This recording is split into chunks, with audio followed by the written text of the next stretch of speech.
My name is Rebecca, and for 30 years, I was a ghost, a phantom who haunted the most exclusive atelier in Paris, my hands crafting legends from silk and thread, while the man whose name was on the door took the bows. His name was Antoine Dubois. He called himself a designer, an artist, a visionary. To me, he was the architect of my gilded cage. I was his personal seamstress, the one he called in the dead of night when an idea struck, the one whose fingers bled to make the impossible drape of a neckline a reality. I was the silent partner in every triumph, the invisible foundation of his empire. And then, after 3 decades of my life, my loyalty, my very soul poured into his work, he let me go. He said my style was dated. If my story resonates with you, if you have ever poured your heart into something only to be cast aside, please let me know in the comments below. It truly helps to know I am not screaming into the void. Your stories give me strength, so please subscribe and join our community of voices that refuse to be silenced.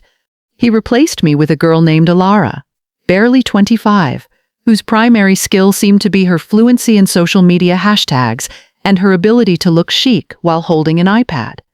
She was younger, she was cheaper. She was, in his words, a fresh perspective. He said it to my face, in the middle of the workroom I had built from the ground up, the air thick with the scent of steaming silk, and my own private blend of lavender water I used to calm the fabrics. He stood there, silhouetted against the bolts of priceless textiles I had sourced, and he dismantled my life with the casual cruelty of a man swatting a fly. He didn't know my secret. He didn't know that my sentimental nonsense, as he called it, was my legacy. For every single gown, for every masterpiece that made his name a global phenomenon, I stitched a tiny, unique thread into a hidden seam, a maker's mark, a silent signature that was mine and mine alone. Now the Metropolitan Museum of Art is planning a retrospective of his work, a monument to his genius. What he doesn't know is that I've already spoken to the curator. I've given them my catalog, a complete record of my marks, a secret history of his house written in thread. I've given them the key to unlock the truth of which masterpieces are truly mine. He wanted to erase me. Instead, he gave me the stage to expose him. The final meeting was an execution disguised as a progress report. It took place in the main cutting room on a Tuesday. I always hated Tuesdays. The fresh deliveries of fabric would arrive, and Antoine would be at his most volatile, like a spoiled king surveying a tribute he felt was inadequate. He stood by the great northern window, the gray Paris light making his silver hair look almost ethereal. He was a handsome man, I'll give him that. Age had been kind to his face, but it had ravaged his soul. Behind him, Alara shifted from foot to foot, clutching her tablet like a shield. She wouldn't meet my eyes. He didn't waste time with pleasantries. 30 years of shared history, of frantic deadlines and impossible demands, met with quiet competence, and he couldn't spare me a single kindness. He said, "Rebecca, we're moving in a new direction." It was the classic corporate phrase, sanitized of all humanity. A brand refresh. Alara here has some incredible ideas for integrating digital design and sustainable sourcing in a way that will connect with a younger demographic. He gestured to her vaguely, as if she were a piece of new equipment he'd just had installed. I said nothing. I just stood there, my hands clasped behind my back, feeling the familiar calluses on my fingertips, the calluses he had given me. I looked past him, at the dress form in the corner. On it was the beginnings of the Aurora gown, a cascade of iridescent organza that we were preparing for the Princess of Monaco. My last creation for him? Though I didn't know it yet, my fingers twitched, wanting to smooth a seam to correct the slight pucker near the bust that only I could see. His voice droned on. "Your work, Rebecca, has been foundational, truly. But your style, it's of a different era. It's become dated." The word landed like a physical blow. Dated. My style was the DNA of his house. My techniques, which I had honed over decades, borrowing from forgotten Victorian lace-making and obscure Japanese weaving, were the very things that set his gowns apart. They weren't dated, they were timeless. What he meant was that I was dated. I was old. I was the living embodiment of a past he wanted to shed so he could reinvent himself for a new generation. He slid an envelope across the cutting table, a ridiculously thin envelope. He said, "This is a generous severance package in recognition of your years of service." I knew without opening it that generous was a lie. Antoine's generosity was a myth he cultivated for the press. In reality, he was a man who would argue with a street vendor over a few euros. Then came the final, brutal twist of the knife. He smiled, a tight, rehearsed expression that never reached his cold blue eyes. "The timing is actually perfect. We've just confirmed the details with the Met. They're doing a full retrospective next spring. Antoine Dubois, a legacy in silk. It will be the culmination of my life's work, my legacy." He said that word, my legacy, and I felt a tremor go through me, a deep tectonic shift. He was not just firing me. He was firing me and then preparing to mount a celebration of my life's work and call it his own. He was curating me out of my own history. I almost broke. I almost screamed. I almost unleashed the torrent of rage and grief that was building in my chest. But 30 years of servitude teaches you control. It teaches you to build walls behind your eyes. So I simply nodded. I picked up the envelope. My hand was perfectly steady. As I turned to leave, he added one last thing, a final flick of contempt.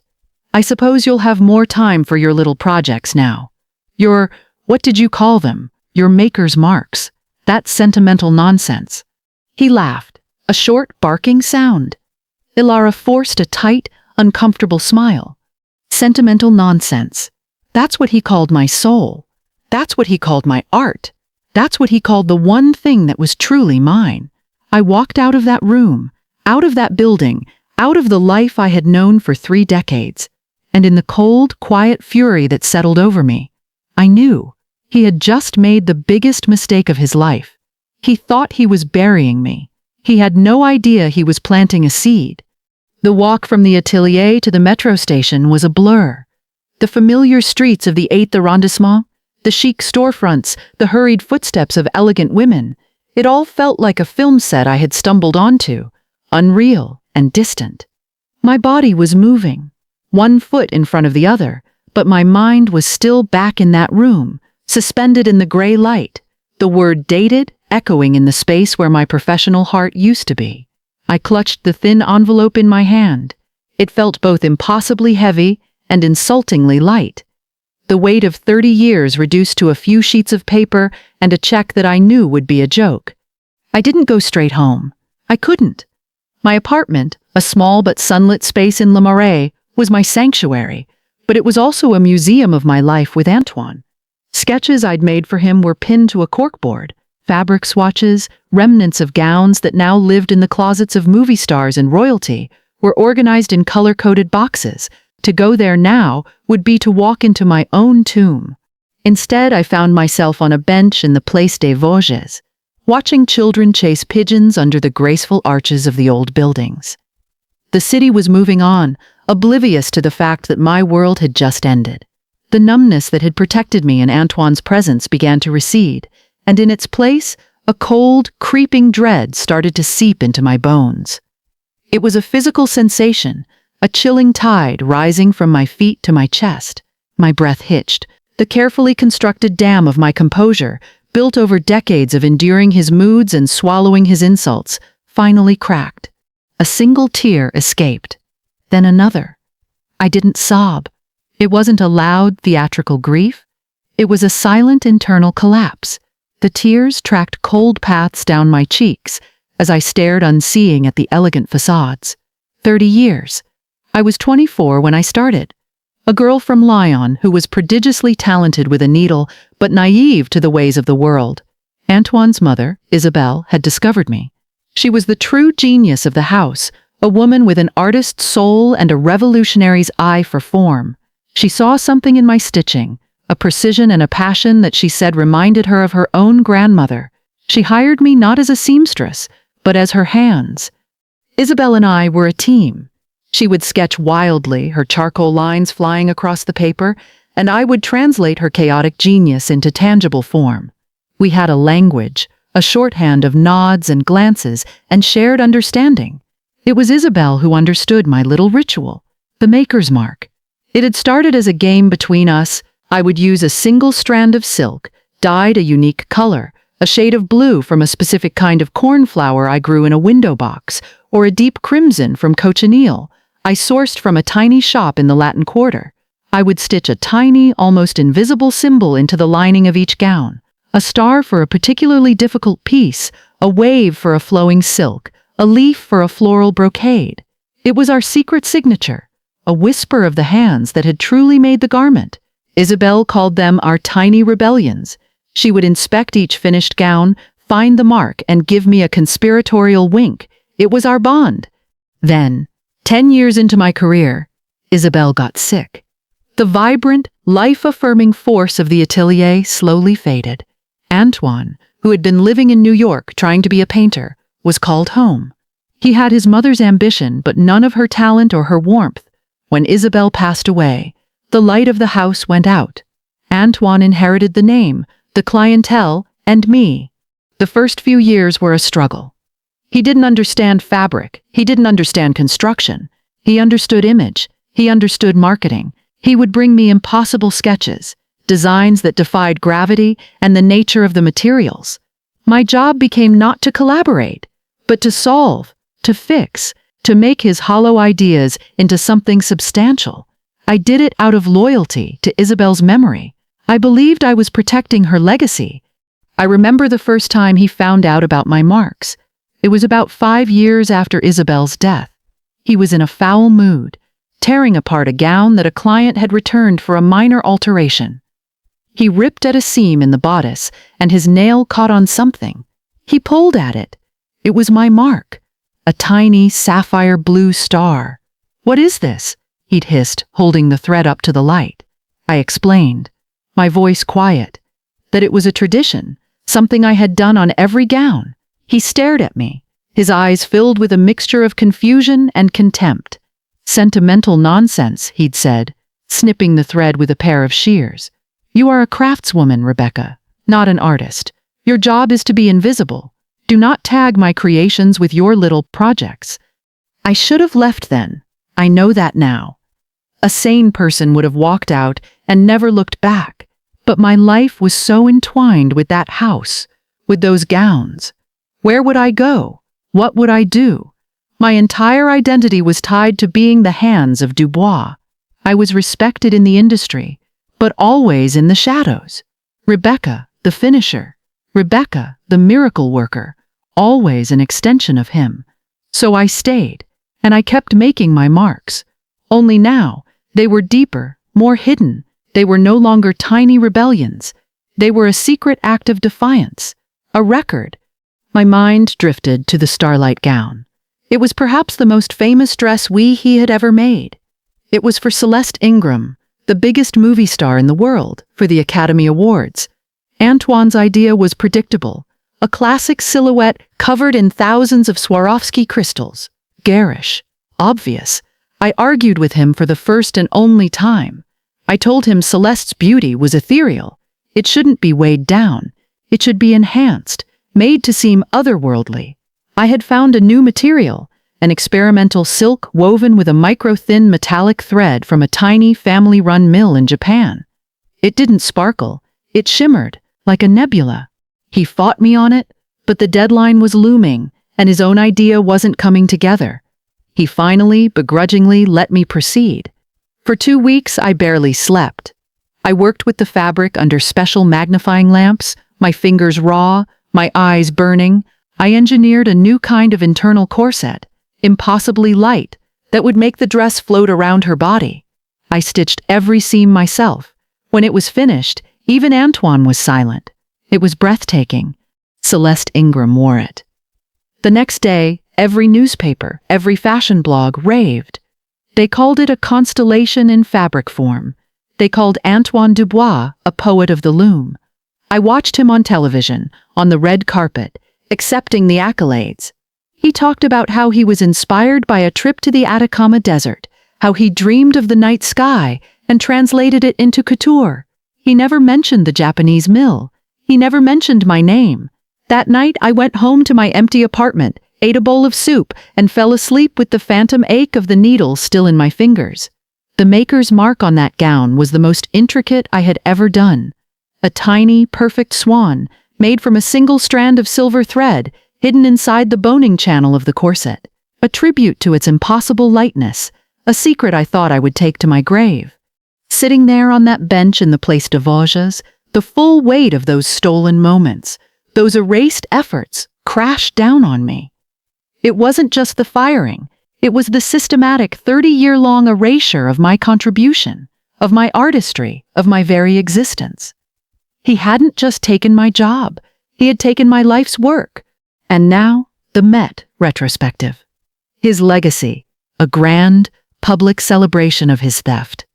The thought of all those gowns, my gowns, displayed under glass with his name on a plaque, made me feel physically ill. The Aurora gown, the Starlight gown, the dozens of others, each one a chapter of my life, each one containing a piece of my soul, hidden in the seams. It was getting dark.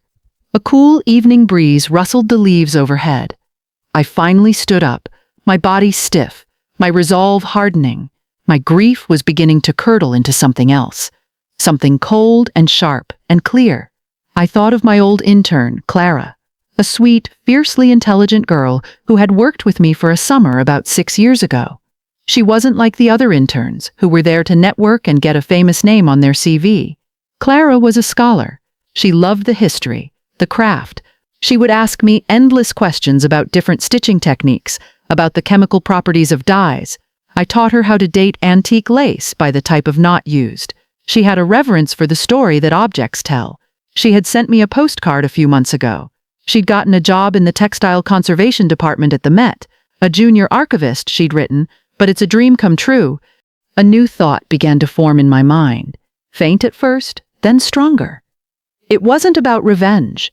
I told myself that, and I almost believed it. It wasn't about destroying Antoine. It was about truth. It was about correcting the historical record. Isabelle would have wanted that. She would have wanted the truth of our work to be known. He had called my marks sentimental nonsense, but in the right context, presented to the right people, they weren't nonsense. They were evidence. They were proof. They were the key. I walked home. The dread was gone, replaced by a quiet, humming energy. When I entered my apartment, it no longer felt like a tomb. It felt like an archive, an arsenal. I went to my bookshelf, past the volumes on fashion history and textile art. I reached behind a row of books, and my fingers found the familiar spine, a small, unassuming ledger, bound in dark blue leather. I pulled it out. It was heavy in my hands. I opened it to the first page. A pressed crimson thread was taped to the top. Below it, a detailed sketch of a ball gown from and under that, in my precise architectural script, gown for Madame de la Rochefoucauld, hidden seam, left sleeve cuff, mark 5-pointed star, dye cochineal, sourced March 9. I turned the page, and another, 30 years of my life, 30 years of proof. The humming in my veins grew louder. It was the sound of a plan beginning to take shape, a quiet coup, staged not in a boardroom, but from my small apartment, armed with nothing but a needle, thread, and the truth. The weeks that followed my dismissal were a strange paradox. On the surface, I was adrift. I woke up with no atelier to go to, no impossible deadline to meet, no fabric crisis to solve. The rhythms that had governed my life for 3 decades had vanished, leaving a profound and unsettling silence. I would spend hours just sitting by my window, watching the world go on without me. But beneath that placid surface, a furious, meticulous energy was taking hold. My apartment transformed. The living room, once a place of quiet repose, became a command center. My sanctuary became my war room. The centerpiece of my operation was the blue leather ledger. It was my Bible, my codex. I had started it the day after Antoine had found that first mark and snipped it away. It felt at the time like an act of self-preservation, a way to keep a part of myself that he was trying to extinguish. Now, it was my weapon. I bought a high-resolution scanner and a professional-grade camera with a macro lens. For days, I did nothing but digitize the contents of that book. Each page was a project in itself.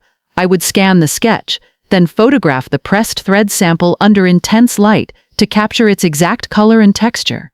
Then, the most crucial part, The small, grainy photographs I had taken over the years with a cheap spy camera, showing the mark in its hiding place on the actual gown. They were my smoking guns.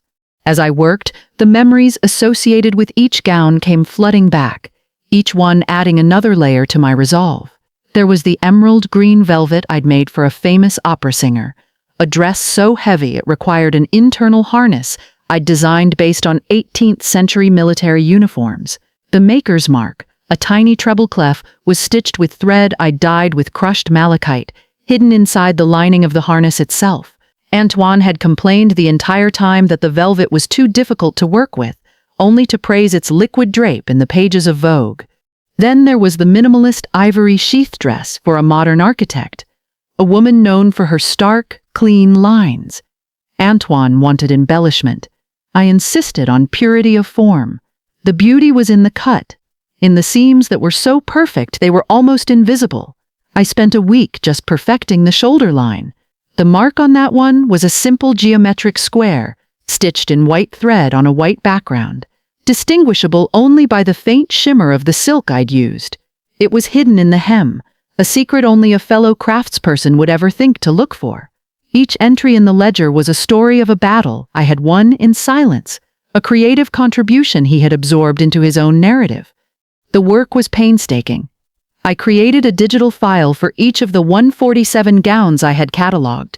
I cross-referenced my notes with a vast online archive of red carpet photos and magazine spreads, finding images where the gowns were visible. I created side-by-side comparisons, my initial sketch, the photo of the finished dress on the celebrity, and a magnified inset pointing to the approximate location of the hidden mark. I was building a case, piece by piece, with the same precision I used to build a gown. While the technical work occupied my days, the subplot with Clara began to unfold in the evenings. I knew I couldn't just storm the gates of the Met. An institution like that runs on protocol and evidence, not on emotional appeals. I had to plant the seed carefully. I found Clara's email address in the staff directory on the museum's website. My first message to her was deliberately casual. "Dear Clara," I wrote, "forgive the email out of the blue. I hope you are well and thriving in your new role. I was cleaning out my old workshop and came across some notes on historic dyeing techniques we once discussed.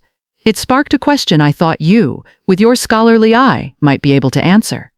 What is the Met's official procedure for authenticating undocumented artisanal signatures on 20th century couture?" I attached a single anonymous example, a crisp macro photo of the malachite-dyed treble clef mark.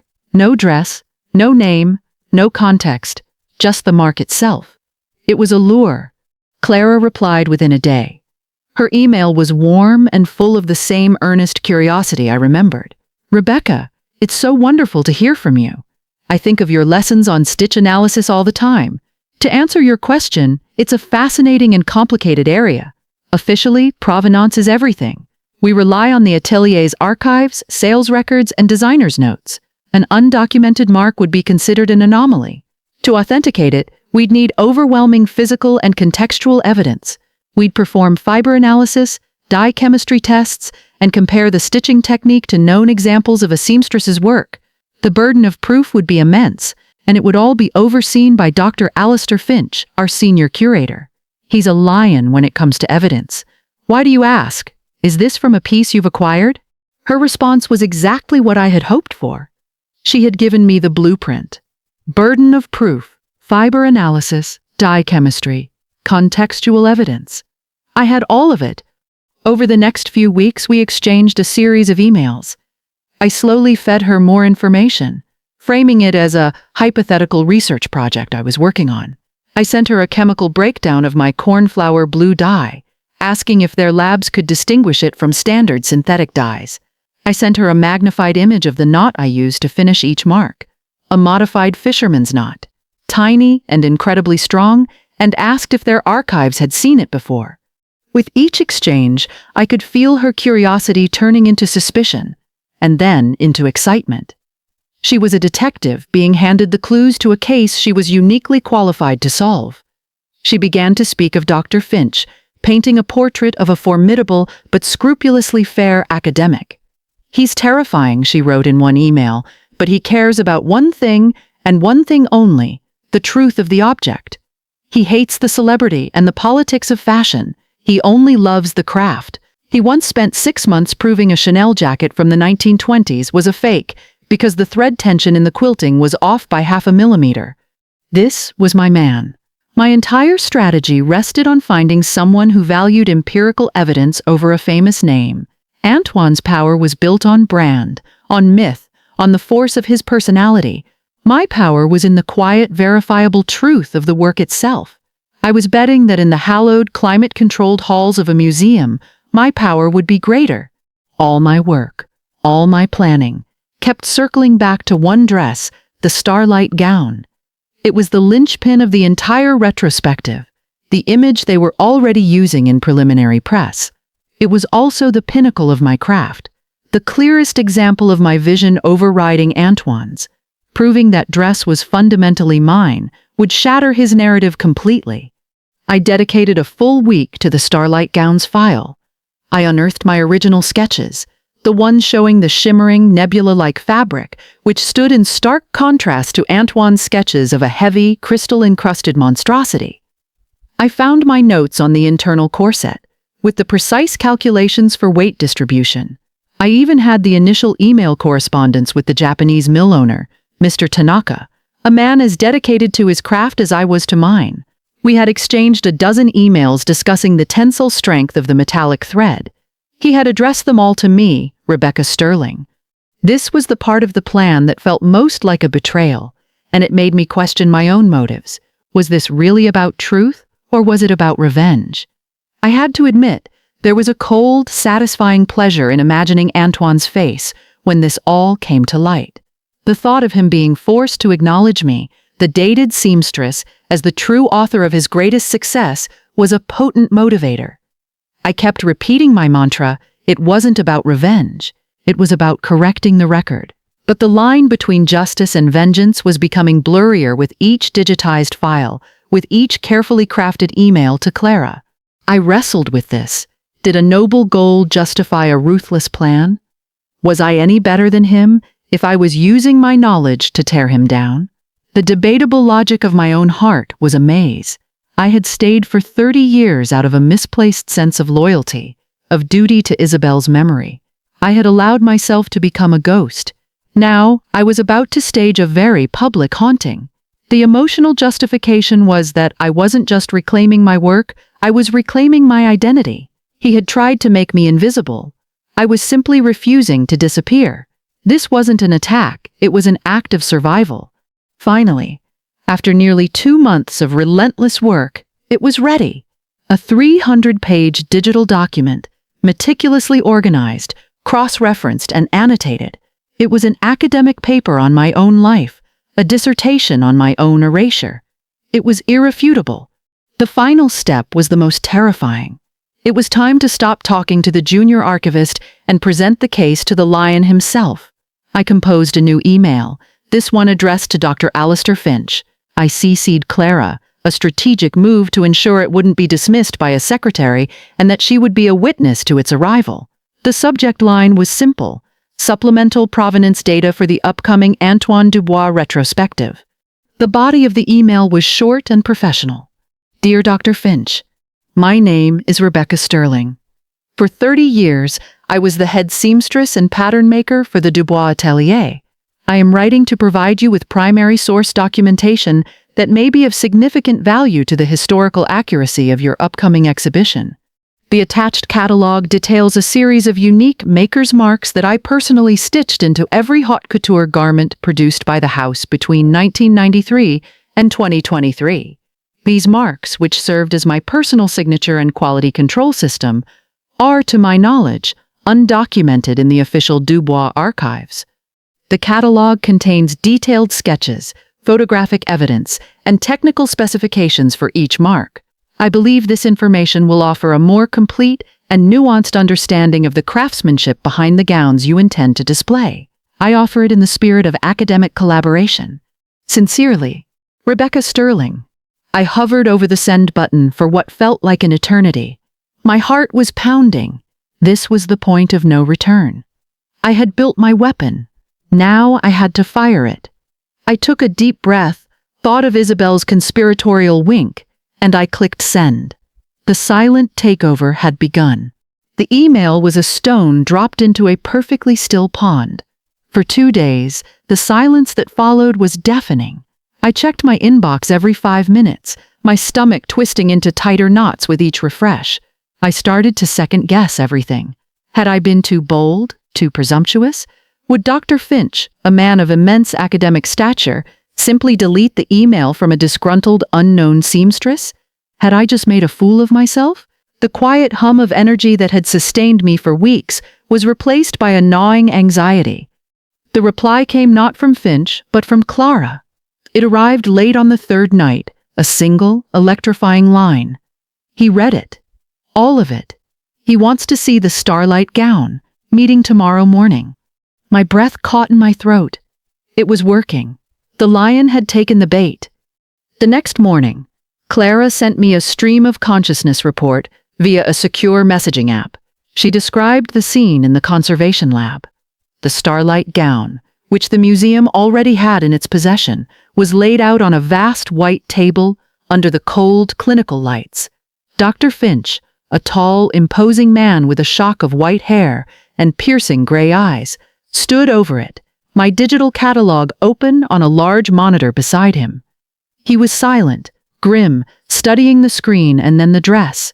He had a team with him, a textile chemist, a lead conservator, and Clara, who he had personally asked to attend because, as he'd gruffly put it, "You seem to know what we're looking for." My catalog had directed them to the boning channel of the internal corset. It was a place no one would ever look without a map. Accessing it without damaging the gown was a delicate operation. The lead conservator, a woman with the steady hands of a surgeon, used a pair of specialized tweezers to gently pull back the silk lining. Clara said the room was utterly silent, the only sound the faint hum of the climate control system. Finch leaned in, a pair of powerful magnifying glasses over his eyes, and then he said one word, "There." Clara, holding a fiber optic camera, maneuvered the tiny lens into the opening. On the monitor, the image appeared, magnified 100 times. A tiny, perfect swan, shimmering with an inner light, stitched from a single strand of silver thread. It was exactly as I had described, exactly as my photograph had shown. Clara messaged me.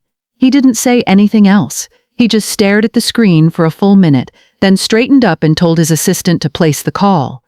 The call, of course, was to Antoine.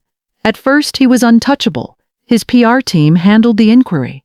A junior assistant at the atelier, the kind of person who wouldn't know a French seam from a fish fork, responded to the Met's initial polite email. "Yes, Monsieur Dubois oversees all aspects of creation. No, there is no record of any such marks. It must be a manufacturing anomaly." They treated it like a nuisance. But Dr. Finch was not a man to be trifled with. He didn't go to the press. He didn't make accusations. He simply escalated his protocol. His office sent a formal request, citing the museum's loan agreement clauses, for immediate access to 12 specific gowns from the Dubois archives for routine condition checks and provenance verification. The list of gowns was, of course, a direct excerpt from my catalog. This was the move that set the panic in motion. An inquiry about one dress is an anomaly. A formal demand for a dozen, citing specific, obscure details, is a coordinated attack. I learned from a friend, a pattern maker at a rival house, that the news spread through the high-fashion grapevine like wildfire, not as a public scandal, but as a delicious, whispered secret. There's trouble at Dubois. The Met is questioning things. Antoine's carefully curated world began to fray at the edges. He tried to call me. My phone buzzed with his name, a name I hadn't seen on my screen in months. I let it ring. He left a voicemail, his voice tight with a forced nonchalance that he couldn't quite maintain.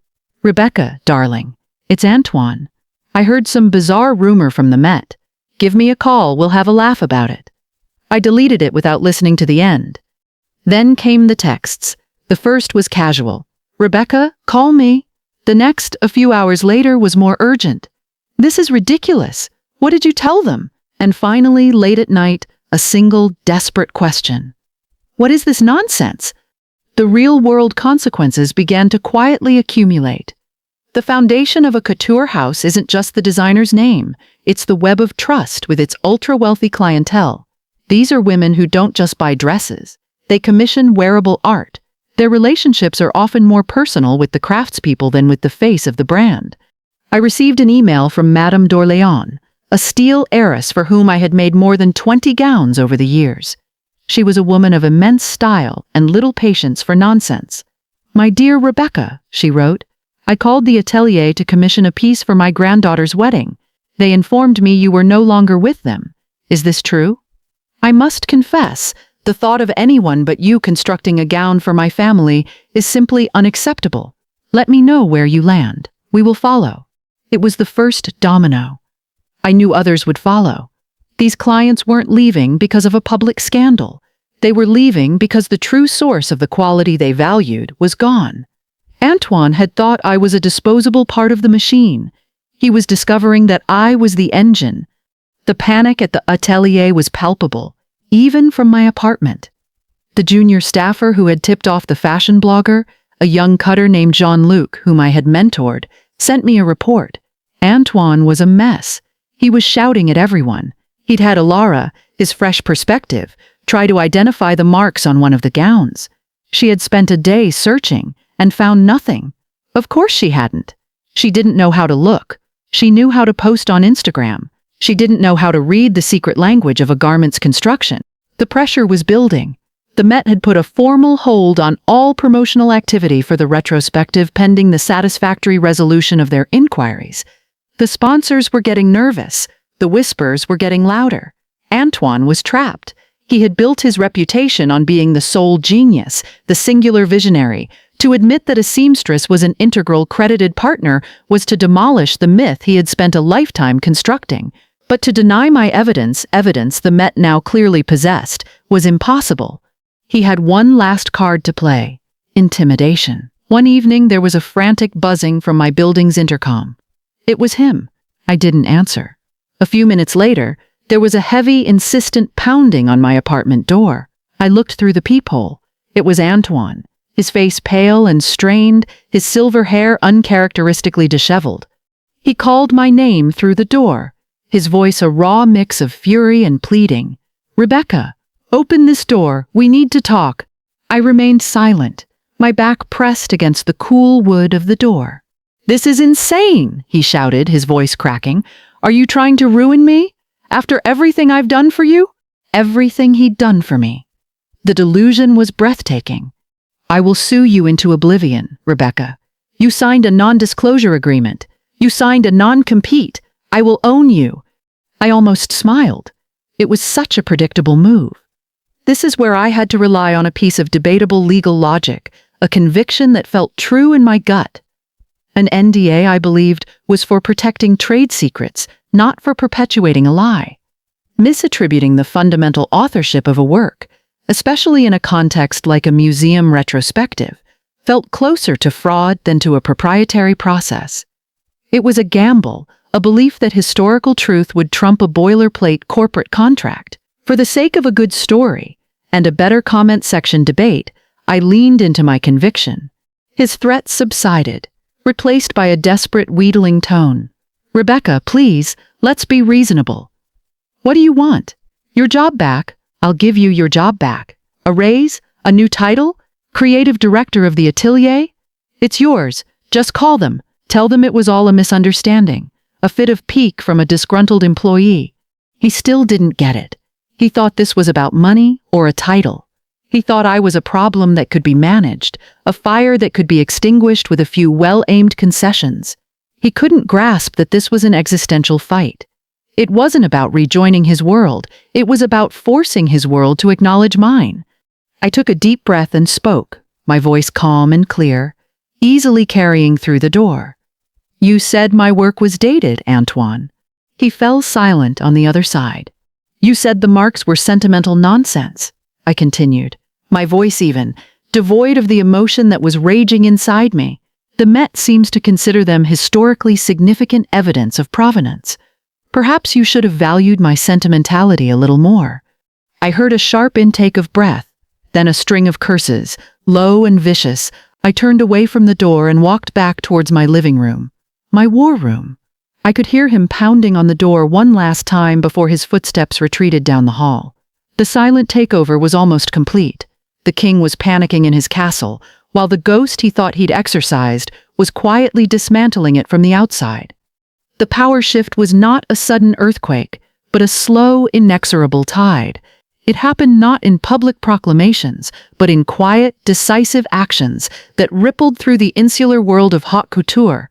Antoine had always believed that power was about noise, the flash of cameras, the gushing press releases, the celebrity endorsements. He was about to learn that true power is often silent. It is the cancelled appointment, the unanswered phone call, the client who simply takes their business elsewhere without a word of explanation. My email from Madame d'Orléans was just the beginning. A few days later, I received a call from the personal assistant of a major Silicon Valley billionaire. I had designed her gown for the tech world's most exclusive conference. It was a deceptively simple column of navy blue silk, but its interior was a marvel of engineering, with hidden pockets for her devices and a reinforced seam to hold a microphone pack. She wanted another one, in black, for an upcoming event. I politely explained that I was no longer with Dubois and was in the process of setting up my own independent atelier. The assistant didn't miss a beat.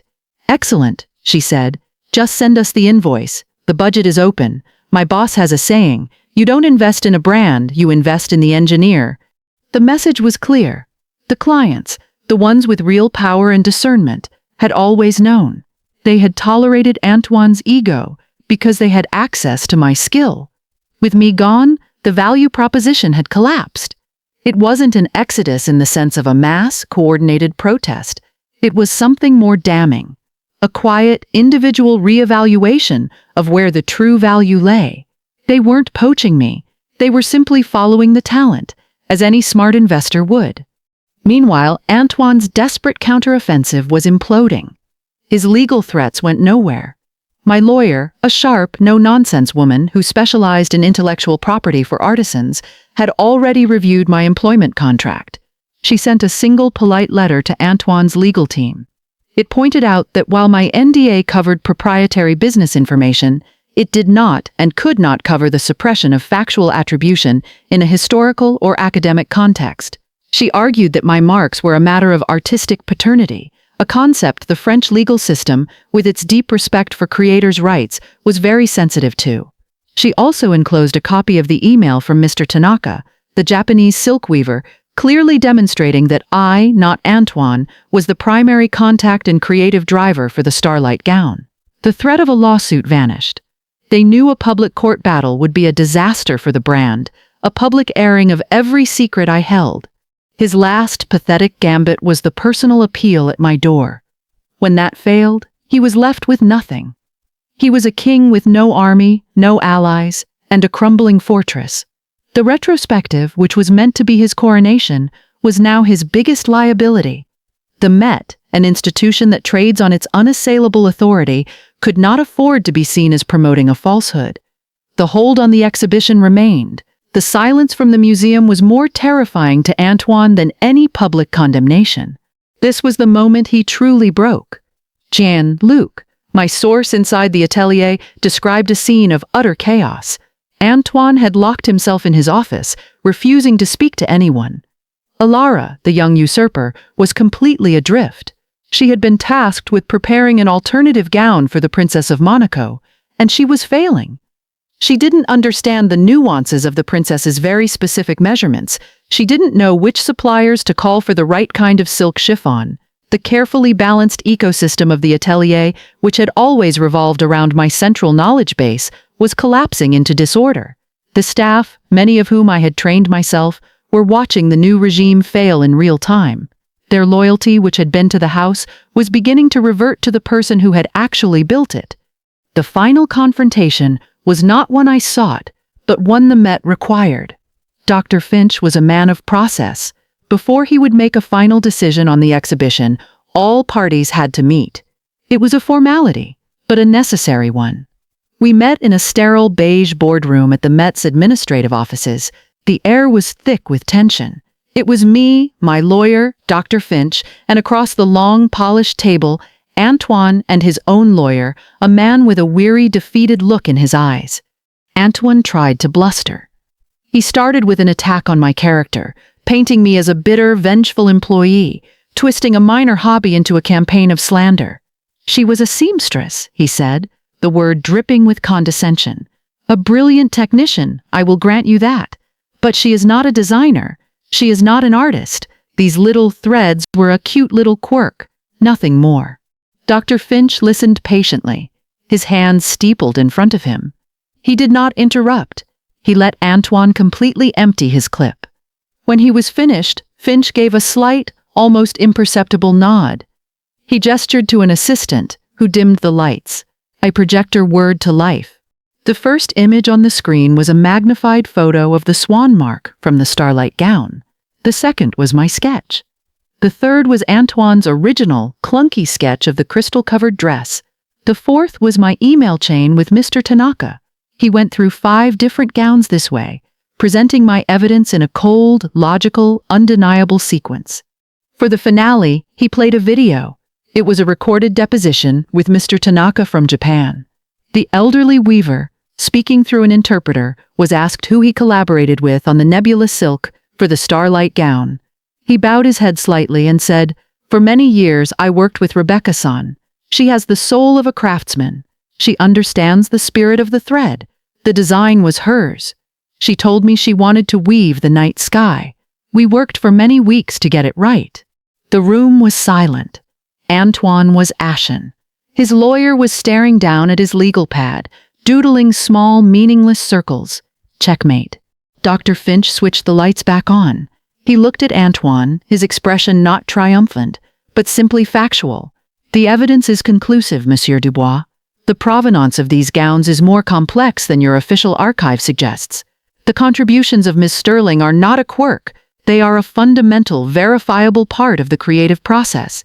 The exhibition will proceed, but it will proceed with the correct attribution." He slid a piece of paper across the table. It was a mock-up of the new exhibition title. Antoine Dubois and Rebecca Sterling, A Legacy in Silk and Thread. My name, next to his. Not below it, not in a footnote. An equal. Antoine stared at the paper as if it were his own death warrant. He opened his mouth to speak, but no sound came out. His myth, the entire edifice of his singular genius, had been reduced to an ampersand. He had been so focused on erasing me that he never imagined I could simply write myself back in. The power had not just shifted, it had been fundamentally redefined.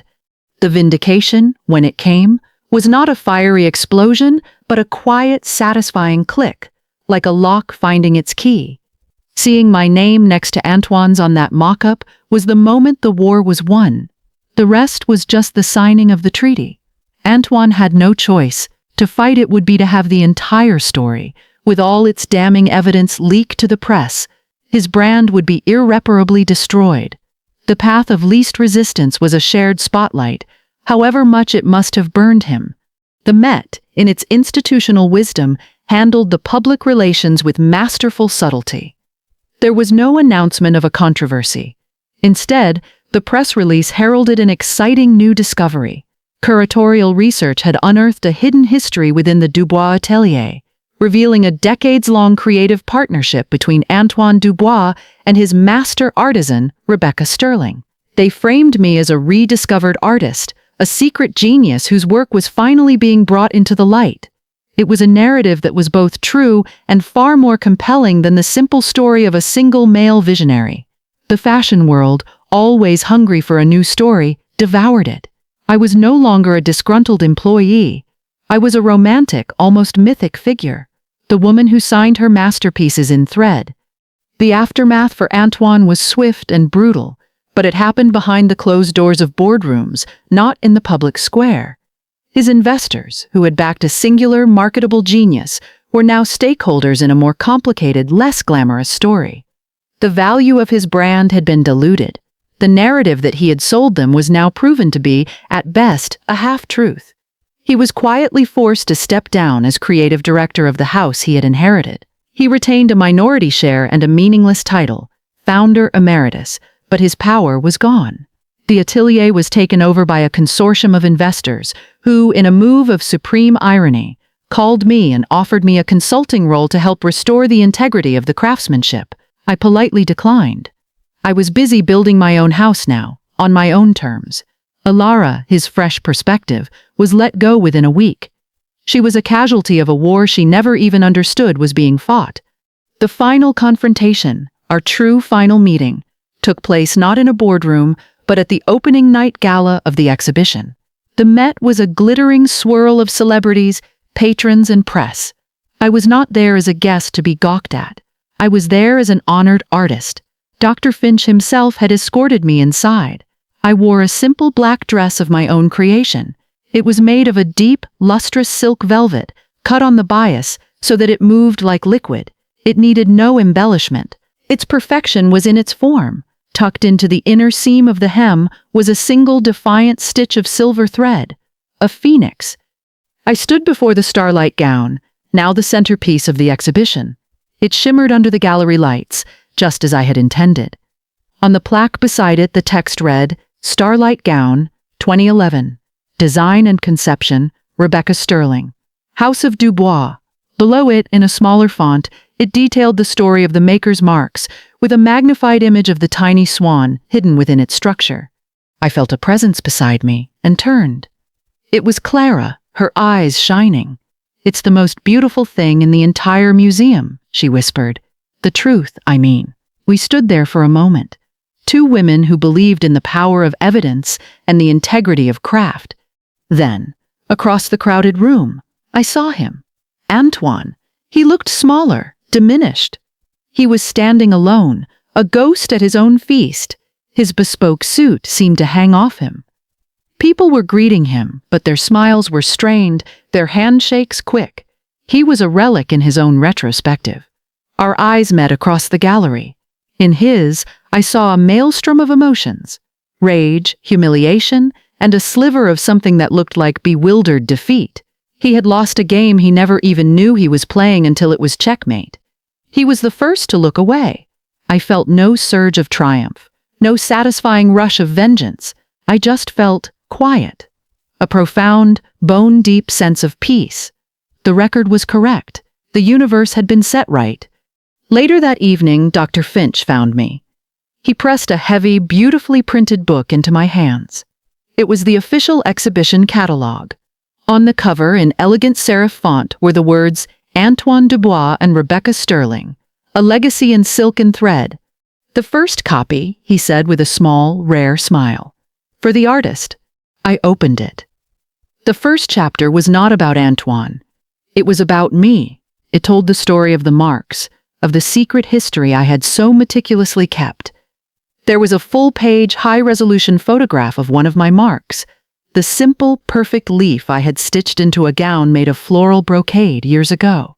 The caption below it read simply, "The Sterling Stitch." He hadn't just put my name on the cover. He had given my art its own name. He had given it immortality. Standing there, in the heart of one of the world's greatest cultural institutions, surrounded by the physical evidence of my life's work, I finally understood. This was never about revenge. Revenge is a hot, messy, fleeting thing. This was about justice. Justice is cold, precise, and eternal. Revenge is about tearing someone down. Justice is about building the truth up so high that the lies underneath it are crushed by the weight. He didn't just fire a seamstress. He unleashed a historian. And a historian, armed with the truth, is the most powerful force in the world. He had tried to write me out of the story, but now my name was carved into its very spine, for everyone to see, for everyone. The new reality was here. It was quiet, it was elegant, and it was mine. So here I am, in the quiet after the storm. The exhibition was a monumental success, celebrated not just for its beauty, but for the story it told, a story of hidden genius and reclaimed legacy. My story, and it became a platform. My small, independent atelier is now thriving. I work with a handful of clients who value craftsmanship over branding, and I've taken on 3 young apprentices, teaching them not just the techniques, but the importance of signing their own work, of embedding their own soul into what they create. I am no longer a ghost. I am an architect of my own future. I framed the page from the exhibition catalog, the one with the picture of the sterling stitch. It hangs on the wall of my new workroom, right next to a faded photograph of a young, smiling woman with a revolutionary's eye for form. A tribute to Isabel, a reminder that some legacies are not written in headlines, but whispered in seams. And as I stand here now, I'm not just speaking to you as Rebecca the seamstress. I am speaking to every one of you who has ever been overlooked, underestimated, or erased. To everyone who has done the work while someone else took the credit. To every silent partner, every unsung hero, every quiet genius holding a broken system together. Your contribution matters. Your work has value, even if the world doesn't see it yet. Sometimes the most powerful thing you can do is to keep your own records, to create your own catalog of achievements, your own secret ledger of your worth. It might be a file on your computer, a private journal, or a metaphorical maker's mark, that little bit of extra quality, that secret touch that is yours and yours alone. You never know when that private record will become your public testament. This was not about revenge. It was about the fundamental truth that you cannot build a legacy on a lie. A brand is a name shouted from the rooftops, fragile and subject to the winds of change. A legacy is a truth carved in stone, or in my case, stitched in silk. It endures. So if my story resonated with you, if you have ever felt like your name deserved to be on the cover, please do me a favor. Like this video. It tells the algorithm that these stories of quiet strength are important.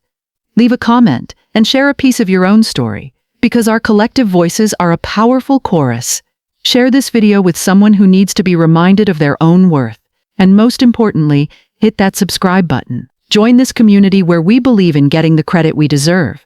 One stitch, one story, one victory at a time. Thank you for listening.